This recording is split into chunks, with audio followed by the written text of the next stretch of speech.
This week on Life and Faith.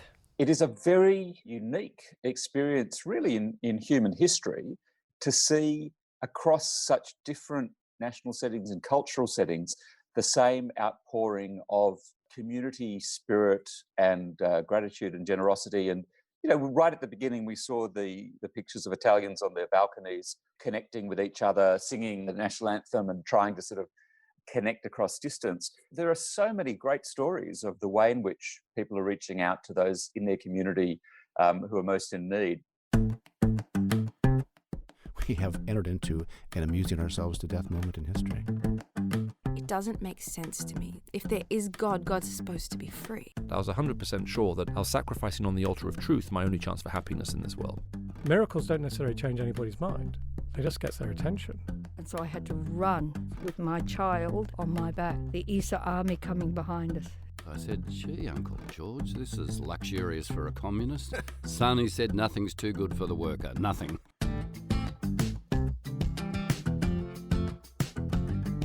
Welcome to Life and Faith from CPX. I'm Simon Smart, and I'm joined again this week all the way from Melbourne in his luxurious seaside resort, Tim Costello. Steady on. Not that luxurious. How are you, Tim?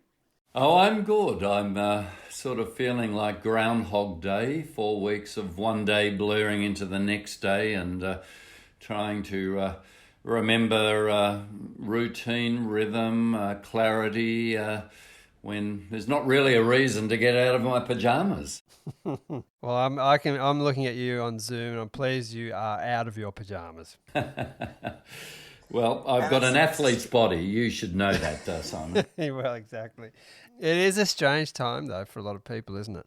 It's an extraordinarily strange time, and globally, I was talking to a friend in Entebbe, Uganda last night. They're in lockdown, and I've talked to friends around the world in lockdown. So this uniform global being in lockdown, sharing the same experience of frustration, disbelief, is this ever going to end, really is a truly global experience.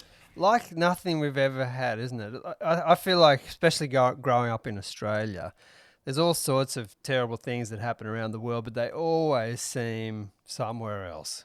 You don't have that shared experience with everyone, but it truly is. We're all in this situation where everyone you know, whether, as you say, they're in Uganda or Vancouver or New York, everyone is in this together in a very unprecedented way. I presume it's the sort of thing you presume won't ever happen again. I mean, in our lifetime, it's absolutely astonishing. What's your sense, Tim, about how they're feeling about it? What are people saying to you? Well, they're feeling all the very things I'm feeling. In fact, I would almost say it's the first time we've really had a global consciousness, because we're all simultaneously experiencing anxiety, fear of the other. I like to look at another person and say, I see dignity, I see the image of God in you. Now I look at others and think, could they be carrying the virus? Are they a risk to me? I must be socially distant. So it's anxiety. It's disbelief that our self-sufficiency, our self-invention, which says we can actually be free to realise our own life in the way we choose, is actually being snatched away from us. We have to be just inside, going out for very limited purposes, and that's a global experience. And the global experience each day of waking up to hear the death count in Italy, or London, and New York overnight, it's so morbid. It's that sense of wow, this is still going on. And then the global experience of solidarity. Italians singing on their balcony, people singing the national anthem, clapping health workers, sharing what they can to lift the burden, humour, memes, pieces of advice.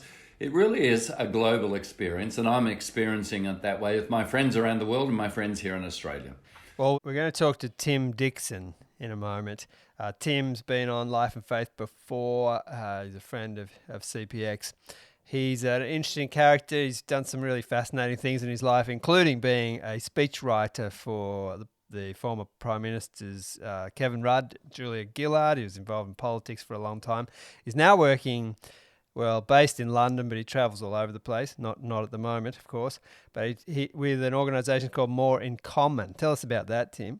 Yeah, well, More in Common is a remarkable piece of research across 40 nations that says in times of polarisation, so what we know after the global financial crisis is the rise of populism. We don't trust elites, the anti-political correctness. We've been left out by elites, really caused tribalism, and people really started screaming at each other, organised around identity politics. What Tim has done with More in Common is tell stories and do research about what actually is in common that is more unifying and more true of us than the screaming at each other on social media and taking offence and the sort of banal politics that we've been used to. So I think Tim's work and research is very timely. Well, this work is even more relevant now, I guess. So let's hear from Tim from London. Tim Dixon, great to have you back on Life and Faith. Thanks for joining us. Thanks, Simon. It's fantastic to be back. How's life changed for you in the last few weeks? Pretty dramatically, I imagine.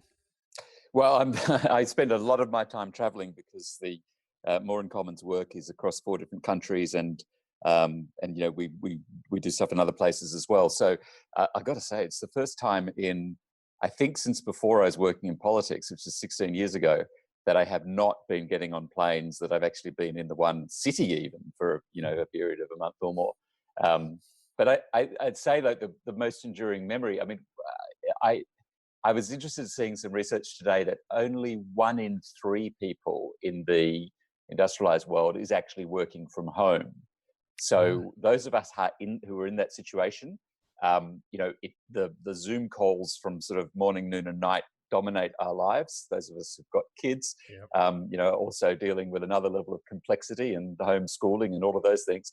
But for me, one of the things that I would have never anticipated I'd experience in my life is going for a run through the storied streets of London in the morning sunshine with barely a person in sight, past the Houses of Parliament, along the Thames and through Soho and all across, basically across the Monopoly board, and there's just barely anybody around. And that is a sort of a once-in-a-lifetime experience. So it's the best time for tourism, really, Tim. No crowds.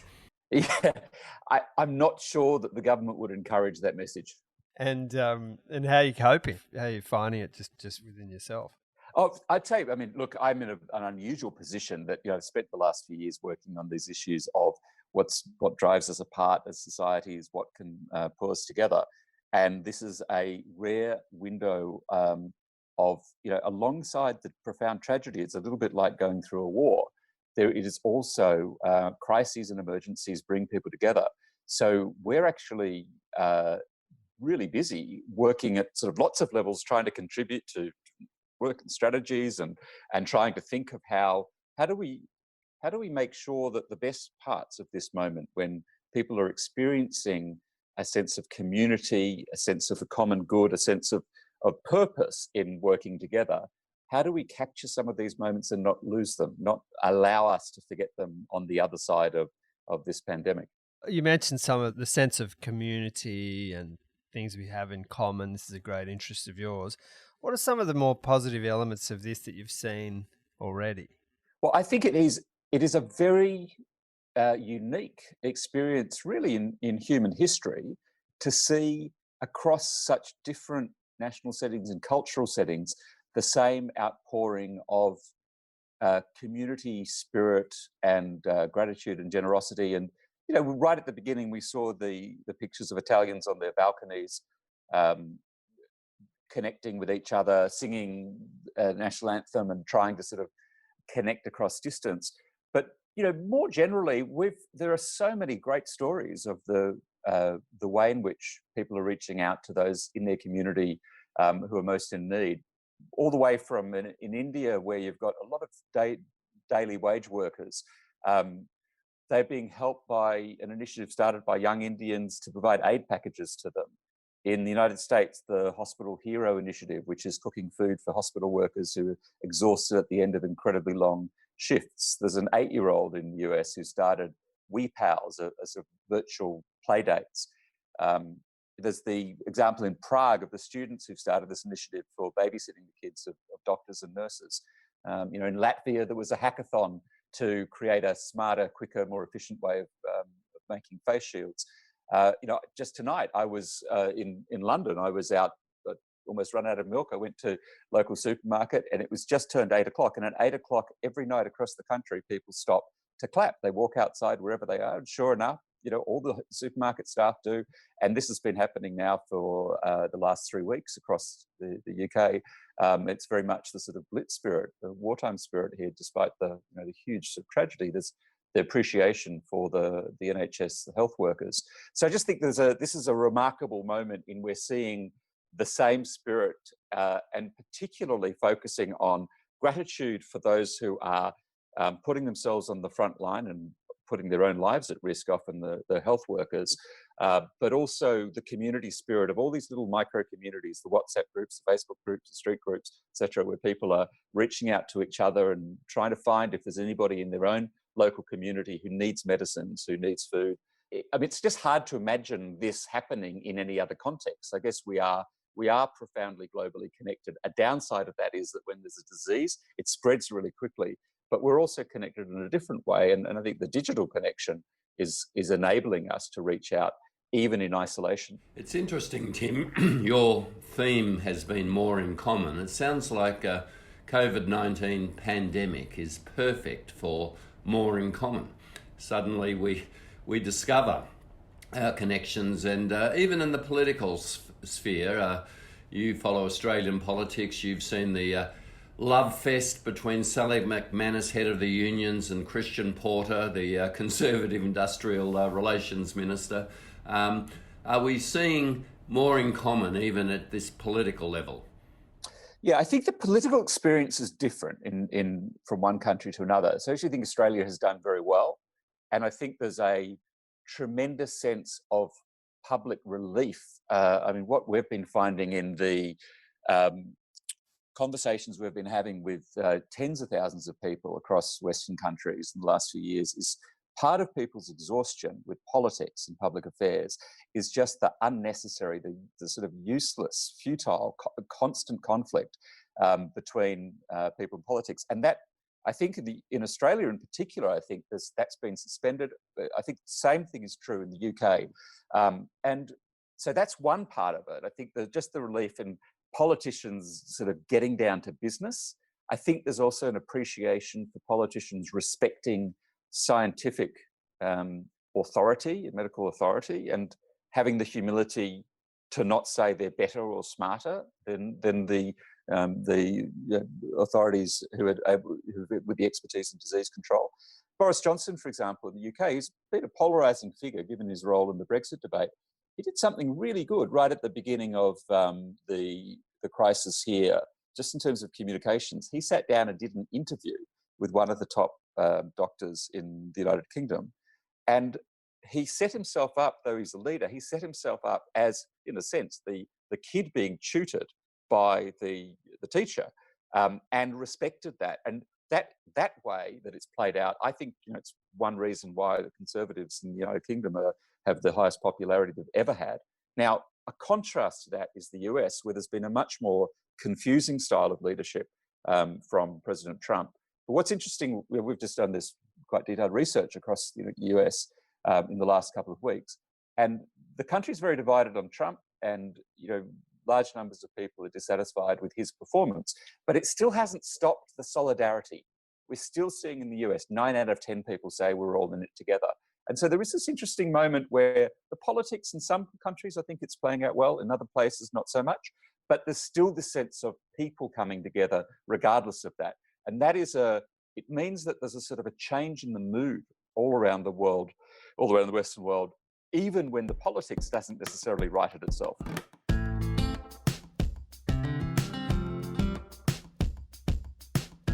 You're listening to Life and Faith from CPX, and Tim Costello and I are speaking with Tim Dixon from More in Common. Tim is speaking to us from London. His organisation does research around the world into the things that people share rather than what divides them, and looks at ways of strengthening those bonds and, in turn, strengthening democracies. They've done some really interesting recent research in the US on how people are coping with the coronavirus crisis. And I asked him what have been some of the most surprising and encouraging things that they've discovered in doing that research. I think it's important to acknowledge that the implementation of the lockdown, in the US particularly, but in other places too, has often been quite chaotic. There are really significant inequalities in the way in which different parts of communities are experiencing pandemic. There is a tremendous level of grief and tragedy, and particularly in people not being able to see their loved ones for a last time, the fact that we can't have funerals, etc. So it's really important to acknowledge that there's all of that tragedy in this moment. And yet there is this other side of that coin, which is this communities coming together. So in the US, we asked the question about whether the country feels united or divided 2 years ago. 2 out of 3 Americans said the country feels very divided back in 2018. That number has gone from 63% to just 22%. So now just 1 in 5 Americans feel the country's very divided. People who feel the country's actually united has gone from just 1 in 25 to 1 in 3. So there's a real shift in that. There's a very strong sense of gratitude. One of the interesting pieces in the findings is 3 in 4 Americans say they feel a much stronger sense of gratitude than before, not just for your health workers, doctors, and the scientific experts, but also just for the regular workers who are on the front line, like grocery workers, for example, who their health is at risk because they're not necessarily protected, and they are exposed to a lot of people coming through supermarkets every day. And in fact, we found in the US that the occupation for whom respect has shifted the most is actually grocery workers. 3/4 of Americans say that they feel more gratitude towards them. So that's a real shift. I think that the pride that people are experiencing in their community, in their fellow citizens, in those who are out there every day on the front lines in different roles, it's a real shift. And Australians would understand this well, because in a sense, I think it's an egalitarian moment, to take a word that we often use of Australian character. I think it is an egalitarian moment in many countries around the world. And it's not just, it is a celebration of heroes, but one of the emotions that really struck us from this research was just the strength of gratitude, people wanting to say thanks. Not surprisingly also, people say they feel closer to their families. 2 in 5 people say that. 1 in 5 say I'm closer to my neighbourhood, my community. Nobody says that they feel further away. So there is a sense of, even in isolation, people are finding human connection, and I think that's a powerful story. But I think that if I was to boil all this down to just one phrase, I think it's the phrase, we're all in it together. And it's striking, even among African Americans, people who are most harshly affected by the pandemic, as the research is showing more and more. We actually found that the spirit of we have more in common, what divides us, is actually stronger amongst African Americans than any other group in American society. So even those parts of the community most affected are still feeling that sense of commonality, which is encouraging, particularly in a country like the US, which is the most polarized of Western societies. I think this is a moment, and even in the context of politics and going into an election year, it's going to be a very difficult 6 months around that. But there is still this sort of sense of connection between people that we just wouldn't have imagined was possible just a few months ago. Can I ask you, Tim, the moment of shock, trauma produces solidarity. We see acts of kindness, of courage, of heroism. Can you predict if More in Common will move to the next phase when we have to reconstruct?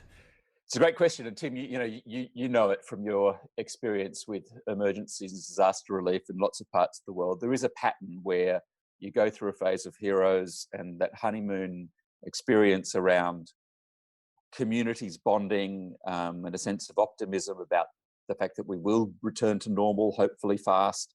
And there's a lot of focus, and in the communities all focused on helping each other.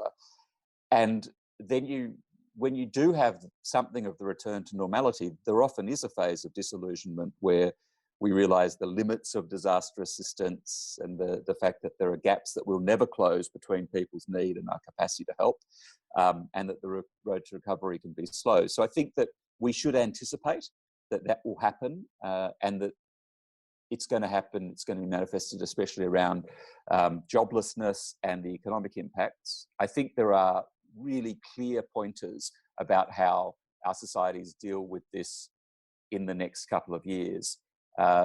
We ended up with a lot of hatred, resentment, and people feeling left behind in the wake of the global financial crisis in 2008, 2009, came out over subsequent years, the rise of populism as a result. And we're already very fractured societies. We went into this crisis very fractured. So it's very important that people aren't left with a sense of unfairness and injustice in how we've dealt with the crisis.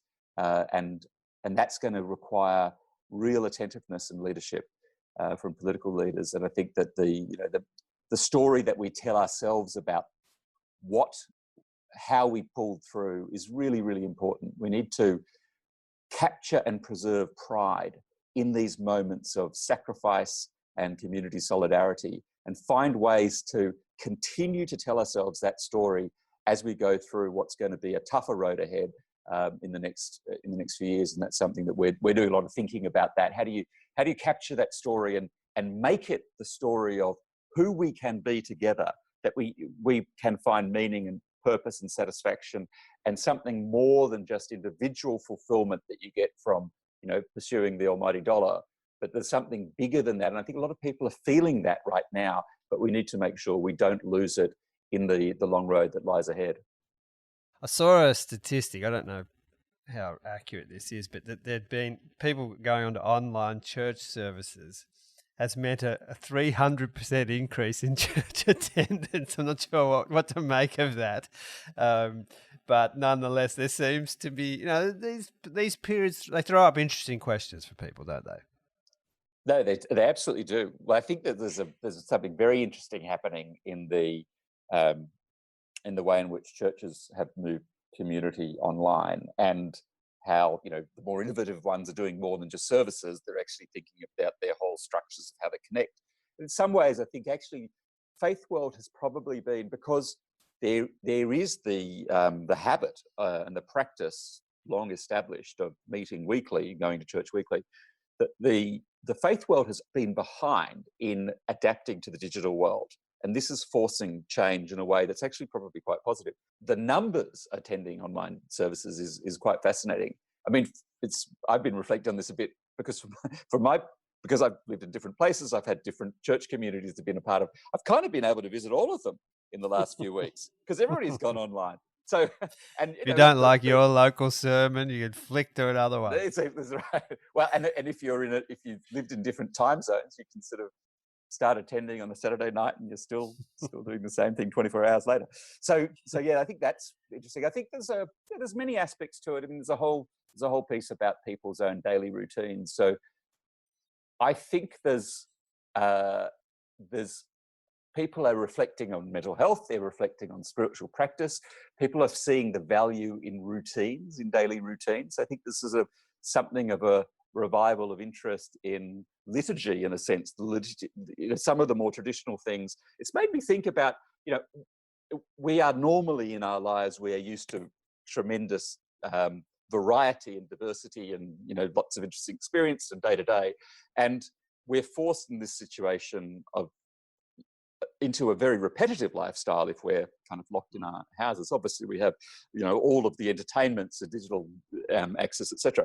But in some ways, this is a return to the relative banality or the less things to distract you that most people have experienced in most of history. And one of the things that has given people structure and spirituality in their lives is routine and spiritual practice. And so I think there's something of that happening as well. So look, we'll piece this story together in sometime in the future of what the impact of all of this has been on us. I think that there's lots of different dimensions of it that we're experiencing. And the strange part of it as well is that we're all experiencing it. I mean, admittedly in very different ways if you're a key worker versus if you're isolated at home. But it's a collective experience that those of us who have gone through it will be talking to each other about it for all of our lives. What's, I think, important about that is that we draw the best parts of that out in terms of what we've learnt from this experience that can make our societies better places in the future. And maybe, just maybe, we can, snap back from the direction, the sort of spiraling division and polarization that we've seen in the last few years. Maybe this is a moment where we can get onto a different path coming out the other side. Certainly, a crisis seems to be good for the faith business. For me personally, not being an activist, having to actually say, I've got to listen to others, I've got to pray, I can't go and do what I normally do, has been a spiritual discipline and demand on my life. Has this been an experience for you also, Tim? It's got me into I've really appreciated some of the different resources that have been created because of being more isolated. So there's that fantastic movement that started, I guess, a decade or more ago. Pete Gregg started the 24/7 prayer movement, and they have been doing it's called Lectio 365. It's like a daily prayer app, and they didn't just sort of do them all at the end of last year and sort of dump them online. They've been changing them day by day in response to the crisis and giving people prayers to pray and giving direction and reflection upon the nature of pandemics and Christian role and all of that. And I found that was great because that is a good, instead of sort of waking up in the morning and immediately jumping onto my smartphone and to find out the miseries of the last sort of 6 hours while I was asleep, I can start with something that is a much better way to start the day. So yeah, I think that we're all discovering different resources like that, and I've valued the stuff like that a lot.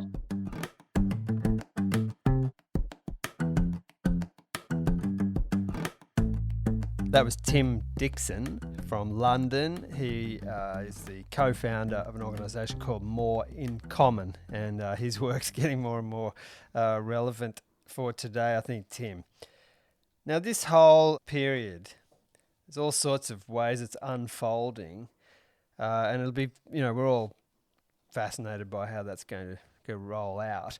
One of the things that it's done, at the very least, though, is for those of us in the West who've been able to build up this illusion for ourselves that we have some sort of control over our lives, we've sort of had that shattered, haven't we? Yeah, we really have. I think the shock waves of our dominant story that I'm the master of my own destiny, I'm the captain of my own soul, I will strike out. No, I'm actually contained, locked down. I can't do the things that once I would have said make my life meaningful and worthwhile. People's mortality too. We're good at distracting ourselves from that, staying away from these questions of mortality in the West. Bit harder these days, though. Yeah, I think psychologists will tell us this, that so much of life is really a sublimation and an escape because we won't face the fear of death. The fear of death mocks whatever we do. What's the point? We're only going to die. And we know that if you can't face your mortality, you may lead a life that is secondary in terms of its escapes. So here is a global threat to all of us, watching the numbers who die, worried for loved ones who are at risk, who have comorbidities. So that mortality issue is the moment of moral seriousness, of actually really facing ourselves in our deepest fear. Yeah, there's a spiritual question there, isn't there? And, we talked with Tim about the way churches are getting a bit of a boost to some of their online activity. That's an interesting phenomenon, and perhaps it is a case where people are starting to go, well, I wonder if I need to consider some of these questions again. Yeah, I think it's undoubtedly true that most people, after the initial frustration and dealing with the anxiety, going, so what does this actually mean? And what does it mean for the fact that I wasn't very good at talking to my family? I didn't make the effort with perhaps some neighbours and friends, and got resentful if they seemed to forget me. But what about how I was living? I think there's a whole heap of reflection going on, which does go to who we are, and I happen to believe that that is a spiritual question, that we aren't simply biological freaks in a cosmic zoo, a set of atoms that randomly woke up and developed consciousness. I think there is something deeper. I do hope this crisis is entrenching some of those questions. Well, it's a story that's a long way from over, Tim. It's been good sort of checking in with you in the last couple of weeks, and I think we'll do it again sometime soon. Thanks for being here. It's been a pleasure. Thank you.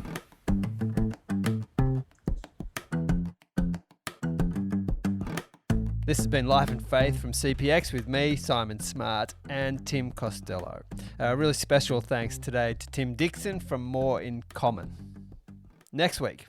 I can remember visiting my dad in hospital after an operation when I was about 6, and looking at the nurses in their sort of starched uniforms, moving around the ward really briskly, and being absolutely fascinated by them and what they did. So I sort of thought of a few other things along the way, but I kept coming back to nursing.